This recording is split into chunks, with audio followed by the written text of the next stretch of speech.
Any addiction you attempt to end entails the reality of relapse. It is unavoidable and part of the process of purification. Understanding it and acting accordingly before and after is essential in overcoming habitual masturbation. This instructional will aim to outline all phases of relapse while procuring a path after the fact for recovery and restoration. Phase 1. Letting lust in. Ejaculation ends by the body but begins in the brain. The moment your mind meanders into objectification, willpower begins to weaken. Like a shark smelling blood, the lust leaves you wanting more. But through years of PMO, photographic imagery won't cut it. You turn to pornography, queuing up the latest depravity for the flow of dopamine to continue. I'm not abnormal, you say. Any sense of shame has been suspended in this state of sexual impurity. All logic and intelligence abandoned for a fleeting moment of pleasure. We warned you. I'm not a slave, you say. Morality aside, this is beyond good and evil. Ensconced in mental and physical attrition, avoidance is the only answer. Avoid Instagram or other social media platforms where men are subjected to sexually suggestive content. The snowball effect starts here. Avoid an idle mind, for boredom begets lust.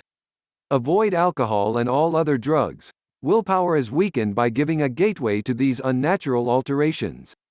Phase 2. Edging into oblivion. Convinced you can control an urge so strong that heroin pales in comparison, you begin self-pleasuring. Just a little, you say. Embroiled in the atonement of your shortcut, you seem satisfied. Best of both worlds has bequeathed itself unto you, allowing all benefits of retention not requiring the rigor of discipline. I've got my cake and I'm eating it too, you say. But then your body betrays you.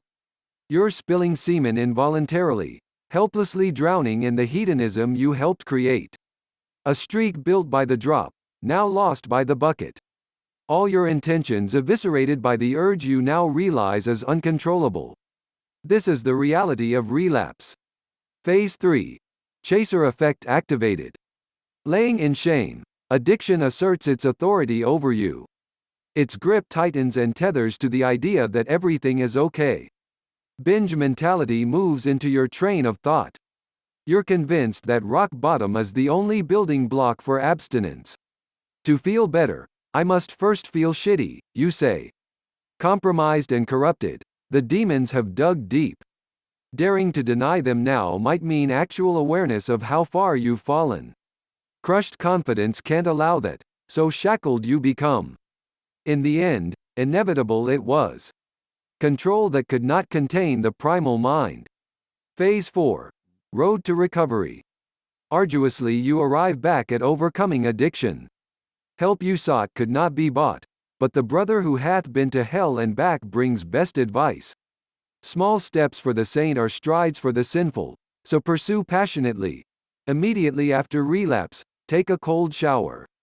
Condition the body to connect relapse with uncomfortable. Believe this to be a baptism, the beginning of renewal. Immediately exercise to avoid the chaser effect. Discipline does not wait. Immediately seek spiritual guidance from the God you believe in. Pray for forgiveness. Pledge to purity. Immediately assuage all guilt as demonic forces fiercely take advantage of it as a mechanism for influence. Conclusion. The reality of relapse is an enduring reminder of how illuminating a return to addiction is. The damage is not understood until separation from it occurs. Relapse can be the beginning of enlightenment. How did I ever live this way, you say? And that's just the thing. You weren't really living. Tepidly traveling through time unaware of truth. The fog lifts for those who retain rain. If you enjoyed this video, hit the like button and make sure to subscribe. I really do appreciate your support.